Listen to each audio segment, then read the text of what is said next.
लक्ष्मी देवीची कहाणी. गुरुवारची वृत्तकथा. श्री गणेशाय नमः. श्री लक्ष्मी देवे नमः. ओम श्री कल्लो ओम धनाधनादी देवी नमः. ओम धनदाय निधिपद्याधिपाय भवती तत्प्रसादानामे धनधान्येती संपदा. ऐका लक्ष्मी देवी तुमची कहाणी. द्वारपार युगातील सौराष्ट्र देशातील कहाणी. 8 पाट नगर होते. तिथे एक राजा होता. त्याचे नाव भद्रेश्वर. तो शूरवीर होता. शास्त्र पुराण जाणत होता. ज्ञानानं मनानं मोठा होता. संतती संपत्तीने सुखी होता. त्या राजाची राणी सूर्यचंद्रिका रूपवान गुणवान शीलवान व पतिव्रता होती. पण तिला ऐश्वर्याचा गर्व होता. काटा होता. ती नेहमी आपल्याच तोऱ्यात वागायची. त्या राजा राणीला 7 मुलगे होते. एक कन्या होती. राजकन्याचे नाव होतं शांबाला. ती मोठी चुणचुणीत होती. चाणक्य होती. राजाचं असं ते 10 माणसाचं कुटुंब मोठ्या आनंदानं गुणगोविंदानं नांदत होतं. थाटामाटानं राहत होतं. एकदा काय झालं, लक्ष्मी देवीच्या मनात आलं आपण राजवाड्यात जावं, राणीला भेटावं, संपत्तीच्या धुंदीतून तिला जागर करावं, गोरगरिबांकडे पाहायला लावावं, धनाचा चांगला उपयोग करायला लावावा, प्रजेचे कल्याण व्हावे, राजाच्या खजिन्याची भरभराट व्हावी, आपण तिथे राहावं, सतत राहावं. मग काय झालं, लक्ष्मी देवीने म्हातारीचं रूप घेतलं. काठी टेकीत टेकीत ती राजवाड्याच्या दाराशी आली. तिला रखवालदारानं अडवलं. तशी ती म्हणाली, मला राणीला भेटायचे. मग एक दासी दाराशी आली.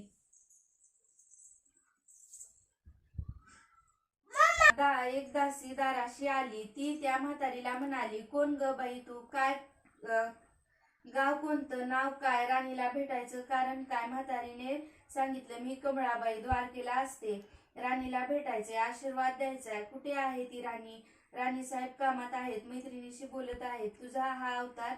मैत्रिणी हसतील. राणी साहेबांचा अपमान होईल, त्या रागावतील. तू थोडा वेळ या खोलीत बस. चल. दासीने असा खुलासा केला तेव्हा म्हातारी संतापली. तावानं म्हणाली, हेच ते तुझ्या राणीला या जन्मात संपत्तीचा गर्व चढला आहे. मागच्या जन्मी ती एक दारिद्र्य वेश्याची पत्नी होती. गरिबीनं गांजली होती. नवऱ्याशी भांडत होती. एकदा असंच भांडण झालं. ती घरातून निघून गेली. रानावनात भटकू लागली. लक्ष्मी देवीला तिची दया आली. तिला लक्ष्मीवृत्त करायला सांगितलं. तसं तिनं ते लक्ष्मीवृत्त मार्गशीर्ष महिनाभर केलं. लक्ष्मी देवी तिला प्रसन्न झाली. घरात संपत्ती आली, धनधान्य आलं, भांडण मिटलं. मग तिने लक्ष्मीवृत्त अखंड चालू ठेवलं. त्या व्रताच्या पुण्याईने तिला पुढच्या जन्मात राणीपद मिळालं, ऐश्वर्य लाभलं. पण आता ती श्रीमंतीत दंग झाली आहे. तिला संपत्तीचा गर्व चढला आहे. गोरगरिबांना विसरली आहे. लक्ष्मीवृत्त भुलून गेली ती. मग मला भेटणार नाही. माझ्या गरिबीच्या अवताराची तिला लाज वाटेल. ती माझ्यावर रागवेल. ठीक आहे, जाते मी परत. दासीने म्हातारीचा हात धरला. तिला बाजूला नेलं. पाणी प्यायला दिलं. थोडं शांत केलं. हात जोडले आणि तशी ती दासी म्हणाली, आजीबाई, राग सोडा. मी पडले नोकर. मी गरीब आहे. आमची गरिबी हटावी, संसार सुखाचा व्हावा, म्हणून मला ते व्रत सांगा. ते व्रत मी करीन. मला लक्ष्मीवृत्ताचा वसा द्या.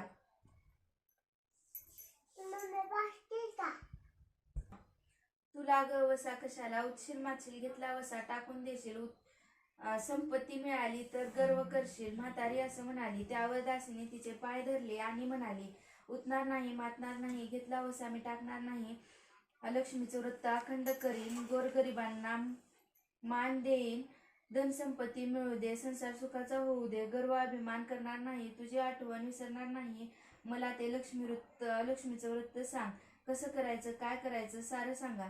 म्हातारीला त्या दासीची दया आली. तिने तिला लक्ष्मीवृत्ताचं सगळं सांगितलं. ती म्हणाली, मार्गशीर्ष महिना आला की पहिल्या गुरुवारी पहाटेच उठावं, घर अंगण साफ करावं, आंघोळ करून धुतलेले वस्त्र नेसावे, स्वच्छ जागेवर पाट मांडावा, त्यावर लक्ष्मी देवीचं चित्र ठेवावं, शक्य असेल तर लक्ष्मीची मूर्ती ठेवावी, तिच्या पुढे कलश मांडावा, गणपतीची सुपारी ठेवावी, पूजा आरती करावी, लक्ष्मीची कहाणी वाचावी किंवा ऐकावी, खडीसाखरेचा नैवेद्य दाखवावा, मनोभावे प्रार्थना करावी, उपवास करावा, वृत्तस्थ राहावं, सायंकाळी गोडधोड करावं, त्याचा नैवेद्य लक्ष्मीला दाखवावा, गाईला गोग्रास द्यावा, नंतर आपण जेवावं, मन शांत ठेवावं, शुक्रवारी सकाळी स्नान करावं, लक्ष्मीची पूजा विसर्जन करावे, महिनाभर असं गुरुवारी व्रत करावं, शेवटच्या गुरुवारी उद्यापन करावं, ब्राह्मणाला शिधा भोजन दक्षिणा द्यावा, कापड द्यावं, 7 सुवासिनींना एक एक फळ द्यावं, प्रार्थना करून देवीची पूजा विसर्जन करावी. हे व्रत कोणत्याही महिन्यात करावं, वर्षभरही करावं. देवी लक्ष्मी प्रसन्न होईल, मनोकामना पूर्ण करेल, धनधान्य भरभरून देईल, संकट दूर करेल, संसार सुखाचा करेल. दासीने ते व्रत समजावून घेतलं. म्हातारीला नमस्कार केला. त्या दोघींचे असे बोलणे चाललं होतं. तोच राणीनं हाक मारली. राणी ओरडून म्हणाली, काय ग, केव्हाची हाक मारते? काय करत होतीस? कोणाशी बोलत होतीस? ही कोण ग थेरडी आलीये? कसलं गुळपीट चढलं होतं?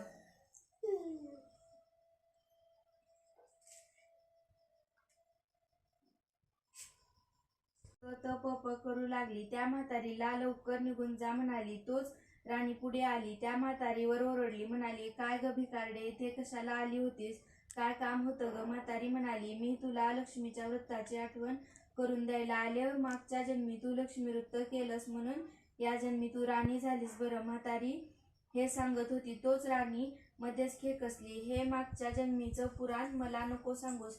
चल चालती हो इथून. हा राजवाडा आहे, ते बेकारड्यांचं काम नाही. चल जा, निघ येथून. नको बाई इतकं टाकून बोलूस. आज गुरुवार, लक्ष्मी व्रताचा दिवस. माझा अपमान करतेस, मला हाकलून देतेस. याचं फळ तुला लवकरच मिळेल बघ. तुझं हे वैभव सुख सारं. म्हातारी कळवळून बोलत होती. तोच राणी संतापली पुढे आली.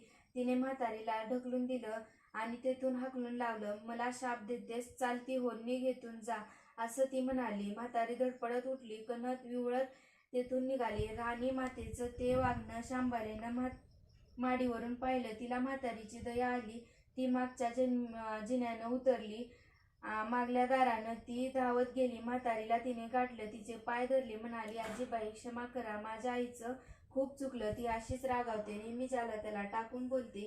तुम्ही शांत व्हा, राग सोडा. मी हात जोडते, पाया पडते, पदर पसरते. आईचे अपराध पोटी घाला. मी तिची लेक, विनवणी करते.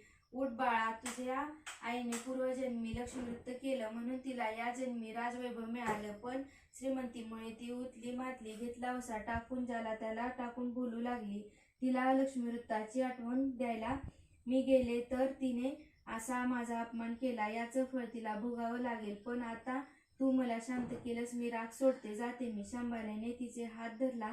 ती तिला नम्रपणे म्हणाली, आजीबाई थांबा, मला लक्ष्मी व्रत सांगा, ते मी नेमानं करेन. उठणार नाही, मातणार नाही, घेतला वसा टाकणार नाही. सांगा मला ते लक्ष्मी व्रत कसं करायचं, काय करायचं, त्याचे नेम काय, सगळं सांगा. मग म्हातारीने शांबालेला लक्ष्मी व्रताचं सगळं सांगितलं. शांबालेनं ते नीट समजावून घेतलं. म्हातारीला वंदन केलं. मग म्हातारी गुप्त झाली. पुढे मार्गशीर्ष महिना आला. पहिल्याच गुरुवारी शांबालेनं लक्ष्मी व्रत केलं. सगळे नेमधर्म पाळून 4 गुरुवार तिने ते व्रत केलं. शेवटच्या गुरुवारी थाटानं उद्यापन केलं. सिद्धेश्वर राजाच्या मालाधर राजपुत्राशी शांबलेचा विवाह झाला. तिला राजवैभव मिळालं. लक्ष्मी व्रताच्या प्रभावानं तिचा संसार सुखासमाधानानं चालू लागला. तिकडे भद्रश्रवा राजा आणि सूर्यचंद्रिका राणी यांना हळूहळू दारिद्र्य आलं. लक्ष्मीचा कोप झाला. शत्रूनं स्वारी केली. त्यांचं राज्य गेलं, वैभव गेलं. ती दीर्घकाळ रानूमाळ भटकू लागली. एकदा सूर्यचंद्रिका राणी भद्रश्रवा राजाला म्हणाली, अहो काय ही आपली हीन दशा झाली. आपली मुलगी शांबाला वैभवात नांदते आहे. जावाई आपला भला राजा आहे, त्याच्याकडे जा आणि ते जे देतील ते घेऊन या. भद्रश्रवा राजा मालाधर राजाकडे गेला. राजधानी बाहेर नदीकाठी जाऊन बसला. राणीच्या दासी तेथे पाणी भरायला आल्या होत्या. त्यातल्या एका दासीने भद्रश्रवाला ओळखले. ती धावत राजवाड्यात गेली. शांबाला राणीला म्हणाली, सरकार तुमचे वडील आले आहेत. फाटकं तुटकं नेसलं आहे, नदीकाठी बसले आहेत. शांबालेने दासीजवळ जरीचे कपडे दिले, मोत्याच्या माळा दिल्या, घोडा सजून पाठवून दिला. भद्रश्रवा राजाला सन्मानानं वाजत गाजत आणलं. मालाधर राजांनी सासऱ्याचा सत्कार केला. भोजन झालं. भद्रश्रवा राजा परत जायला निघाला तेव्हा त्याला मालाधर राजाने 1 हंडा भरून सोनं दिलं. तो हंडा घेऊन भद्रश्रवा परत आपल्या आश्रमात आला. सूर्यचंद्रिका राणीला खूप आनंद झाला. बरं झालं बाई, लेकीनं फार उपकार केले. आता आपलं दैन्य हटणार, आपण सुखी होणार, असं म्हणत तिने हंडा उघडला आणि हात घालून पाहते तर काय, त्यात सारे कोळसेच होते. हाय रे नशिबा, आपल्या लेकीने हे असं फसवलं काय. तिला राणीपद आलं. तिने आपल्या दुःखावर आशा डांगण्या दिल्या. काय झाले हे उलट, असं म्हणून ती रडू लागली. थोड्याच दिवसात सूर्यचंद्रिका राणी स्वतःच आपल्या लेकीकडे गेली. नदी काठी जाऊन बसली. तिथे पाणी भरायला दासी आल्या होत्या. त्यांना म्हणाली, अगं अगं दासी, तुम्ही दासी कोणाच्या? तुमच्या त्या राणीला सांगा, तुझी आई आली आहे, फटकं नेसला आहे, नदीकाठी बसली आहे. दासीने जाऊन शांबालीला सांगितलं. शांबालीनं मेना पालखी पाठवली, वस्त्र अलंकार पाठवले, आईला सन्मानानं राजवाड्यात आणलं, माऊ माखू घातलं, पितांबर पैठणी नेसवली, पाहुणचार केला. तो दिवस मार्गशीर्ष महिन्याचा पहिला गुरुवारचा होता. शांबालेनं लक्ष्मीवृत्त केलं, आईलाही ते करायला लावलं. महिनाभर ठेवून घेतलं. 4 गुरुवारी ते व्रत झालं. शेवटच्या गुरुवारी लक्ष्मी व्रताचं उद्यापन केलं. मोठा थाटामाटानं केलं. सूर्यचंद्रिकेनं लक्ष्मी देवीच्या प्रार्थना केली. दर साल हे व्रत करण्याचा संकल्प केला. आनंदाने फळ प्रसाद घेतला. मालाधर राजाने सासऱ्याला रथ पाठविला, त्यांना आपल्या घरी आणले. पुढे सगळी तयारी केली. शत्रूवर स्वारी केली. सासऱ्याचं राज्य पुन्हा त्यांना मिळालं. लक्ष्मी व्रताच्या प्रभावाने सगळा आनंद झाला. पूर्वीचं वैभव पुन्हा मिळालं. सूर्यचंद्रिका राणी सुखसमाधानाने मोठ्या सन्मानाने पुन्हा राहू लागली. तिने लक्ष्मीचे व्रत अखंड चालू ठेवलं. लक्ष्मी देवी प्रसन्न झाली. राणीनं उत्मात केला नाही, घेतला वसा टाकला नाही. गोरगरिबांचे कल्याण केलं. दान धर्म करून पुण्य मिळवलं. शांबालीला लक्ष्मी देवी दान धर्म करून पुण्य मिळवलं. शांबालीला तिकडे आनंद झाला. ती एकदा माहेरी आली. काही काळ राहिली. परत जाताना तिने तो कोळशाचा हंडा मिठानं भरून घेतला. घरी गेली. मालाधर राजाने विचारलं, माहेरून काय आणलं? शांबाला म्हणाली, राज्याचं सार आणले. माझ्या वडिलांचं राज्य समुद्राच्या काठी आहे, तिथलं सार. शांबाला म्हणाली, हे मीठ आहे, हे फार उपयोगाचं आहे. मिठामुळे रोजचं जेवण रुचकर बनतं. मीठ ही फार बहुमोल वस्तू आहे. मालाधर राजाला ते पटलं. तो म्हणाला, खरं सौराष्ट्र देशातलं तुझ्या माहेरचं मीठ हे